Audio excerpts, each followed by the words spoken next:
देखें, हम बिल्कुल भी घबरा नहीं रहे हैं। देखें, हर बात का जवाब तो देना पड़ता है। जैसे देखें, जो डिक्टेटर की गोद में पैदा हुए, अर्ज तो सुन लेना। अच्छा, जो डिक्टेटर की गोद में पैदा हुए वो आज देखें उनके भाषण सुने, जिनको एबीसीडी भी तारीख की पता नहीं है कि नवाज शरीफ की सियासत किस तरह से शुरू हुई और कैसे कैसे जाके खत्म हुई। खत्म तो खैर उसने खुद ही किया है, 2 दफा भाग के इस मुल्क से भिगोड़े खानदान है, पूरा खानदान बमायलो आल भाग गए, पहले भी ब्रीफकेस लेके और इस दफा भी नोटों के ब्रीफकेस लेके भाग गए।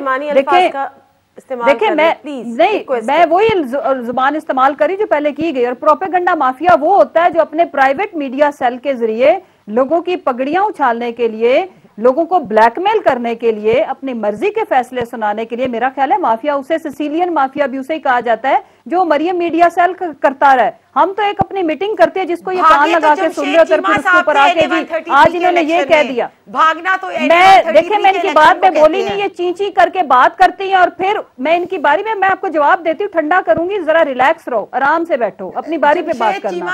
अच्छा, भागे इलेक्शन से। हाँ बिल्कुल बिल्कुल सही। अच्छा, दूसरी जहां तक रह गई बात, देखें ये वो खानदान है जिन्होंने इस मुल्क को लूटा, बेदर्दी से लूटा और यहां से भाग गए। हम ये कहते हैं, हमारा आज भी कंसर्न ये है कि ये बीमारी का बहाना करके जाएं, प्लेटलेट्स नीचे करें, ऊपर करें, जो मर्जी करें, ये जिस तरह मर्जी चैं करें, हमें सिर्फ ये बताएं कि इस मुल्क का लूटा हुआ पैसा कैसे वापस करना है, कब देंगे। दूसरी बात ये कि जब वो मुल्क में वापस आएंगे, देखें जब वो मुल्क में वापस आएंगे तो उनको अपने केसेस का सामना करना पड़ेगा। जब आने की डेट अनाउंस करेंगे, अभी आपकी नींदें उड़ गई हैं। अच्छा देखिए नादिया, इनकी जुबान बंद करें, अपनी बारी पे बात करें, ये अपनी बारी पे बात करें। आप दोनों अपनी बारी ले चुकी है, मुझे शैला रजा साहिबा की तरफ जाने दीजिएगा प्लीज। अच्छा, दूसरी जहां तक रहेगी बात, मैं अर्ज करूं कि देखें इन्होंने प्रिंसिपल की सियासत कभी नहीं की। ये वो खानदान है जिनसे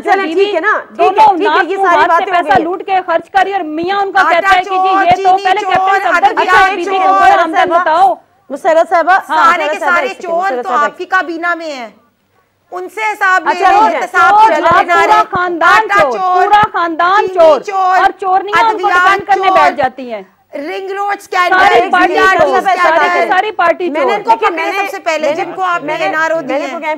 मुझे हंसी आ रही है कि डेमोक्रेसी की बातें पाकिस्तान तहरीके इंसाफ कर रही है, जो चोर दरवाजे से आरटीएस बैठा के हमारे मुल्क पे मुसल्लत किए गए हैं। डेमोक्रेसी की बातें वो कर रहे हैं जो खुद सिलेक्टेड हैं और हाइब्रिड रजीम के तहत अभी सिलेक्टेड प्राइम मिनिस्टर हैं।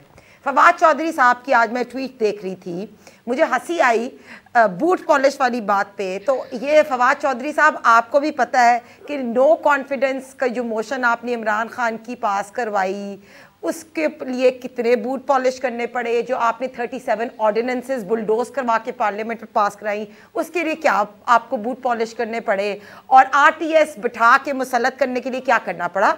तो हंसी ये मुझे आ रही है कि कल इमरान खान साहब इजलास करते हैं और अपने ये जो प्रोपेगेंडा मास्टर्स हैं उनको कहते हैं भाई घबराना नहीं है, घबराने का वक्त तो आ गया, घबराना नहीं है, केपीके में हम हारे हैं, हमारी हुकूमत है और हम हारे हैं, इससे बड़ी शर्मिंदगी क्या हो सकती है। वजीर आजम हाउस में बैठे हुए आप अपना ढांचा तब्दील कर रहे हैं, इससे बड़ी शर्मिंदगी क्या हो सकती है।